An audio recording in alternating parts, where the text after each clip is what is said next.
रावसाहेब, सचिन अहिर यांचा जो शिंदे शिवसेनेला प्रवेश हा पक्षासाठी रक्षा आहे, कारण कोणालाच याची कल्पना नव्हती आणि एकदम सगळं अचानक घडलं. एक लक्षात घ्या,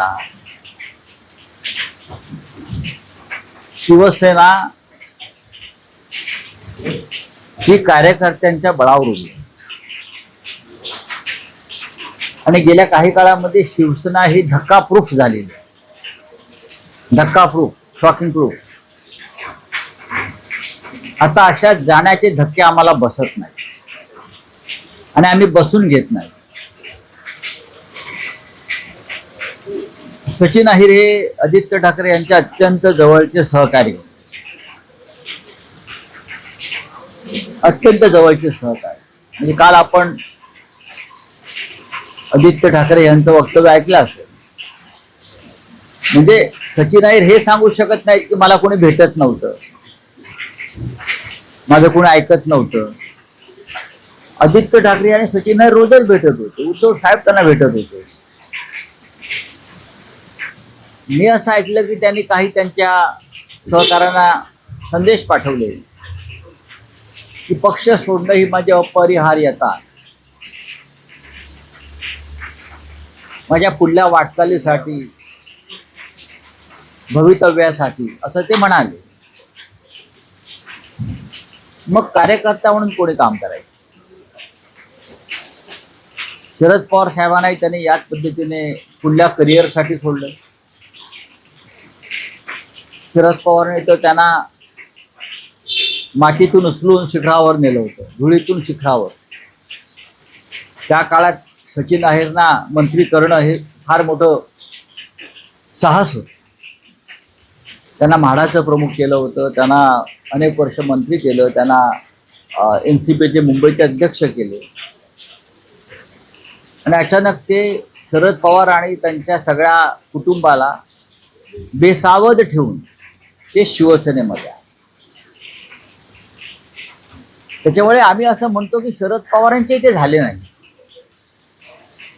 त्याच्यामुळे ते आमचे कसे होतील हा माझ्या मनात काय प्रश्न. तरी पण त्यांचे माझे अत्यंत जिव्हाळ्याचे संबंध राहिले.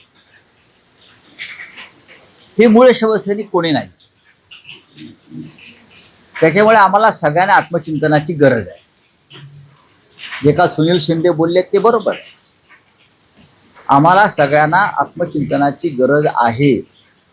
पक्ष हा शिवसैनिकच वाढवतो आणि मूळ शिवसैनिक, बाकी सगळी वाऱ्यावरची वरात असते, येतात जातात. आता सचिन अहिर असं म्हणतात की राजकीय भविष्यासाठी मी आलो. खरं म्हणजे त्यांचा पराभव सुनील शिंदेने केला तेव्हा त्यांच्या राजकीय कारकिर्दीला पूर्णविराम तेव्हाच लागला होता आणि सुनील शिंदेसमोर टिकणं पुन्हा एकदा त्यांना शक्य नव्हतं. आदित्य ठाकरे 2 वेळा आमदार झाले. ह्या काळामध्ये त्यांचं राजकीय भविष्य घडवण्याचं काम आदित्य ठाकरे यांनी केलं. त्यांना विधान परिषदेवर ते आमदार केलं, त्यांची भरपाई केली, त्यांना उपनेता केलं, त्यांना भारतीय कामगार सेनेचं कार्याध्यक्ष केलं, अख्खा पुणे जिल्हा त्याच्या ताब्यात दिला. अजून एखाद्याला काय द्यायला पाहिजे की जो समाधानी राहील? माणसाला समाधानी राहणं ही फार मोठा संस्कार आणि कला आहे. अजून काय मिळावं की त्याला समाधान मिळेल? इतकं मिळावर सुद्धा त्यांना वाटत असेल की माझी करिअर झाली नाही किंवा माझ्या करिअरमध्ये अडथळे येतात आणि त्यासाठी मी तुमच्यावरती, आम्ही सगळ्यांनी इतकं प्रेम केलं, ठाकरे कुटुंबाने केलं, शिवसैनिकांनी केलं, त्यांना अंधारात ठेवून झोपेत असताना डोक्यात दगड टाकून निघून गेलात. ह्याला इमान म्हणत नाही. बघा, मी अत्यंत सौम्यपणे बोलतो. आता ते गेलेले आहेत. कोणाकडे गेले? तर एकनाथ शिंदेकडे गेले. काय दिलं? तर त्यांना उपसभापती पद दिलं. अजून काय देणार? अजून कुठेतरी उमेदवारी देतील. पण तुमचा जो राजकीय प्रवास आहे त्या राजकीय प्रवासामध्ये जागोजाग तुम्ही ज्या खाणाखुणा दिसतात, अडथळे आहेत, हे तुम्हाला इतिहासामध्ये कलंकित करणार आहे. एखाद्या पदाशिवाय जर एखादा कार्यकर्ता किंवा नेता राहू शकत नसेल तर ती लालच तुमच्या राजकीय कारकिर्दीचा अंत करू शकतो. एवढंच मी सांगू शकतो. सचिन अहिर गेल्यामुळे वाईट जरूर वाटला मला, आमचे सहकारी होते, पण त्यांनी असं करायला नको होतं. कारण त्यांना सर्व काही मिळालं होतं, सर्व काही दिलं होतं. मान, सन्मान, प्रतिष्ठा, पद, जे ज्या पदासाठी गेले ते पद, हे सर्व दिल्यावर जर एखादा माणूस जात असेल आणि त्याला फोडल्याबद्दल एकनाथ शिंदे विकट हास्य रावणाप्रमाणे करत असतील, ते काल रावणाप्रमाणे हसेल. कसले चौकार आणि षटकार मारताय तुम्ही, मला सांगा जरा. आज तुमच्या हातामध्ये पाशवी सत्ता आहे, पैसा आहे आणि दिल्लीतील व्यापाऱ्यांचा आशीर्वाद आहे, म्हणून तुम्ही करू शकता. तुम्ही असे कार्यकर्ते फोडून दाखवा ज्यांना काहीच नको आहे, ज्यांना काही नको, ज्यांना कोणताही मोह नाही तुमच्या पदाचा, प्रतिष्ठेचा, पैशाचा, आणि मग आम्हाला अशा प्रकारे हसून दाखवा. काय चाललंय या राज्यामध्ये? या राज्याची जी नासाडी सुरू आहे, वैचारिकदृष्ट्या, सांस्कृतिकदृष्ट्या जे अधपतन सुरू आहे, त्याचा काळा कुठे इतिहास जेव्हा लिहिला जाईल तेव्हा त्यातली अनेक पानं ही देवेंद्र फडणवीस आणि एकनाथ शिंदेवर लिहिले जाईल. आता तुम्ही एक मोठं विधान केलं. तुम्ही म्हणालात की पक्षाला आत्मचिंतनाची गरज आहे. गेल्या 4 वर्षात जे काही घडलं आणि अलीकडच्या काळात 6 तासापूर्वी आणि काल सचिन अहिर यांचा एक अनपेक्षित धक्का. आता हे आत्मचिंतन कधी केलं जाणार आहे?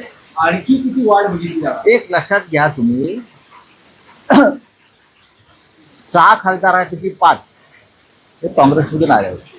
आता माझ्या बाजूला अमोल पवार आहेत, त्यांना जिल्हा परिषदेची उमेदवारी मिळाली नाही तरी ते पक्षाबरोबर आहे. ते विधानसभेला सुद्धा इच्छुक होते. खेडला बाबाजी काळ्यांना उमेदवारी दिली, त्यांनी बाबाजी काळ्यांचं काम. असे कार्यकर्ते दुर्मिळ असतात, असे कार्यकर्ते फार दुर्मिळ असतात. पक्षाबरोबर राहणारे, जे दुसऱ्या प्रवाहातून आले पण पक्षाबरोबर राहणार. सचिन अहिर यांच्यासारख्याला सर्व काही मिळालं. जे 5 खासदार फुटून गेले त्यांना सर्व काही मिळालं. इतकंच कशाला, एकनाथ शिंदेना या पक्षातली सर्वोच्च पदं दिली. त्यांच्या मुलाची डॉक्टरकी जी आहे संशयास्पद आहे, ती चालेल नाही चालेल, म्हणून उद्धव ठाकरेंनी त्याला करिअर म्हणून खासदार केलं. आता तो आम्हाला अक्कल शिकवतो. हे सगळे त्यांच्याबरोबर गेलेला प्रत्येक जण हा उद्धव ठाकरेंचा आणि शिवसेनेचा लाभार्थी आहे. सगळे लाभार्थी जात आहे, हे लक्षात घ्या. सगळे लाभार्थी चाललेले आहेत. ज्यांना जास्तीत जास्त लाभ दिला आमच्या सरकारच्या विरोधात, की आम्हाला माहिती आहे ह्या माणूस शिकणार नाही, हा माणूस राहणार नाही, तरी त्यांना देण्यात आलं. माणसांची ओळख राजकारणामध्ये ही एका नजरेत व्हायला पाहिजे. हे जे तुम्ही विधान म्हणाला, ही ओळख चुकलेली आहे का? शिवसेना, उद्धव ठाकरे किंवा उद्धव हे ठाकरे, माझं मत आहे. उद्धव ठाकरेंची व्यक्ती मी उद्धव ठाकरे साहेबांचं बोलत नाही. माणसांची राजकारणामध्ये ओळख असायला पाहिजे. सगळी बनली होती आणि जी आता त्यांना सोडून चालली. नाही, आपण काही लोकांना कारण नसताना थोडं अति देतो, त्याच्यामुळे इतर निष्ठावंत सुद्धा नाराज होतात. ज्यांच्यामुळे पक्ष उभा आहे, ज्यांच्यामुळे पक्ष टिकला आहे, ते सर्वच पक्षातल्या गोष्टींविषयी म्हणतात. आता धनंजय मुंडेला काय कमी दिलं होतं शरद पवारांनी? अजित पवारांना काय कमी दिलं होतं? शरद पवार अजित पवार कोण होते? कर्तृत्व, कर्तव्य या पुढल्या गोष्टीवर सत्ता आल्यावरती एकनाथ शिंदेना जर माननीय उद्धव ठाकरेंनी एका पाठोपाठ अशी पद्धत दिली नसती तर कसलं कर्तृत्व आणि कसलं कर्तव्यगारी नगरसेवकच राहिले असते ना. ते धरा जो आहे मूळ त्याचा स्रोत आहे, तो पक्ष असतो, तो नेता असतो, हे लक्षात घेतलं पाहिजे. आणि ज्या दिवशी एकनाथ शिंदे जमतील हे सगळं गोळा करताना आणि पडतील तेव्हा त्यांना शेवटी 5 फूट जमीनच लागणार आहे. लक्षात घ्या, 2 गज जमीनच लागणार आहे. माणसाला कुठे थांबावं हे कळलं पाहिजे. ज्याला हे कुठे थांबावं कळत नाही त्याचा अंत अत्यंत वाईट होतो. सचिन हे तुमच्या पक्षाचे मुली कारण त्यांनी कसं विधान केलंय की साधा जे दगड उचलत नाही त्यांनी मला शिकवण्याच्या बांधणी करून शिवसेनेमध्ये येऊन त्याने किती दगड मारले. शिवसेनेत आल्यावर त्यांनी किती दगड मारले हिशोब द्यावा ना. आधी काय चाकू सुरे फिरवले असतील मला माहित नाही, ते आम्ही फिरवले. पण शिवसेनेमध्ये येऊन किती दगड मारले. शरद पवारांनी काय दगड मारले होते काय? आता जे गेलेत एकनाथ शिंदे किती दगड मारले. ते म्हणतात बेळगावच्या आंदोलनात गेलो. दाखवा ना, मी रोज म्हणतो दाखवा दाखवा. आंदोलनं शिवसेनेची होती, हे नेते होते. पुढे दगड मारणारे वेगळेच. दगड मारणारे आजही मूळ पक्षामध्ये आहेत, हे तुम्हाला मी सांगतो. ते गेले नाही. दगड मारणारा प्रत्येक कार्यकर्ता आजही मूळ पक्षामध्येच आहे. तुमच्याबरोबर गेलेले आहेत ते आर्थिक लाभासाठी गेले. इथे ज्याने लाभ मिळवला ते तिकडले लाभार्थी इच्छित आहेत. ते लाभार्थी इकडून तिकडे जात आहेत. उद्या इथे लाभ मिळाल्यावर ते परत आमच्या दारामध्ये उभे राहतील. अलीकडच्या काळात उद्धव ठाकरेंनी मुख्यमंत्र्यांच्या बाबतीत फडणवीसांच्या बाबतीत ही काही विधान केली. पंतप्रधान पदासाठी आमचा त्यांना मराठी माणूस पाठिंबा आहे किंवा अलीकडच्या काळात झालेल्या भेटी गाठी, तर त्यावर शिंदेचं असं म्हणणं हे सगळं पुतना मावशीचं प्रेम आहे. ते मला कारण माहिती आहे. हा फडणवीसांना अटक मुळात हे खोटं आहे. मुळात हे खोटं आहे. मुळात हे खोटं आहे पूर्णपणे. कोणी त्यांना अटक करत नाही. कोण त्यांना कशा करता अटक करेल? असं त्यांनी काय केलं की त्यांना अटक करायचं? हा, गुन्हे आहेत त्यांनी केले. खोटे खटले दाखल करणं, खोटे गुन्हे दाखल करणं, आमदारांचे फोन टॅप करणं, पोलीस यंत्रणा वापरून आमदारांना धमक्या देणं, पळवणं, त्या राज्याच्या तेव्हाच्या पोलीस महासंचालक रश्मी शुक्ला यांच्या मदतीनं, हे गुन्हे आहेत. याचा अर्थ कोणी बरं मुख्यमंत्र्यांच्या आदेशाशिवाय राज्याच्या पोलीस महासंचालक रश्मी शुक्ला असा गुन्हा करणार नाहीत. गुन्हे घडलेले आहेत त्यांच्याकडून.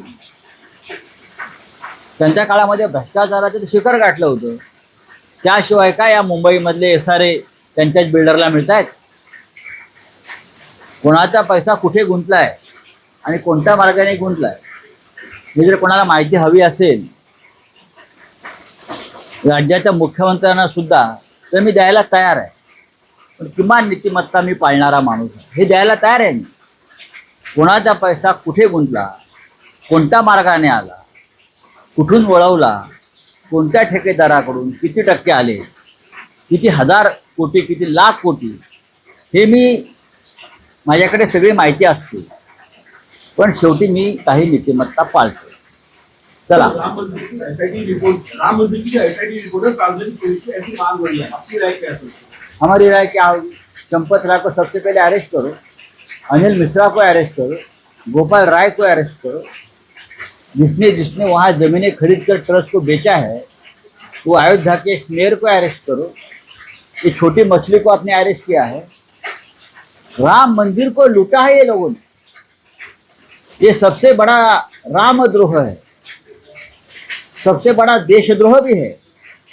अगर ये और कोई लोग करते तो आप पूरी भारतीय जनता पार्टी सड़क पर उतरती.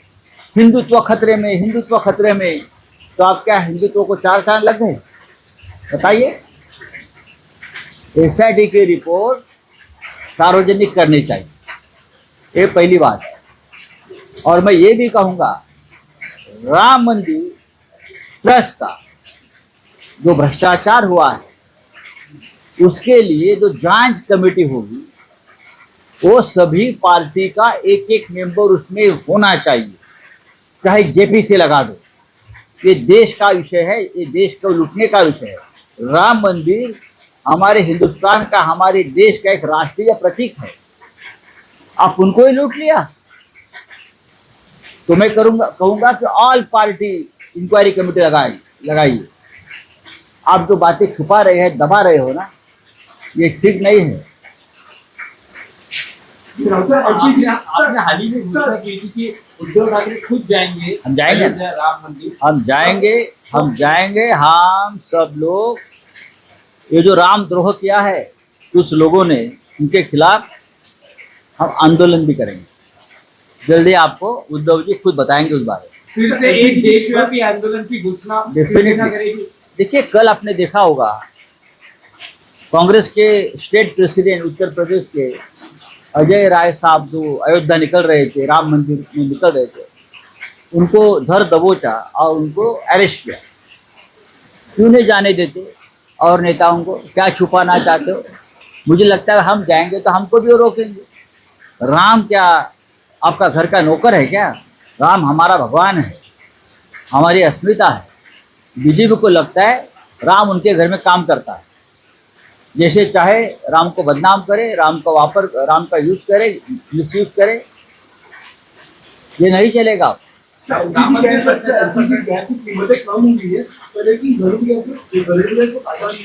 अब मैं स्मृति ईरानी जी को फोन करके बताऊंगा, मैडम सड़क पर उतर आइए।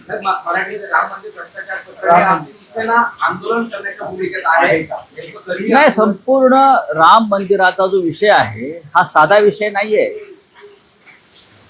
घराघरातून 5-5, 10-10 रुपये लोकांनी राम मंदिरासाठी दिलेले आहेत।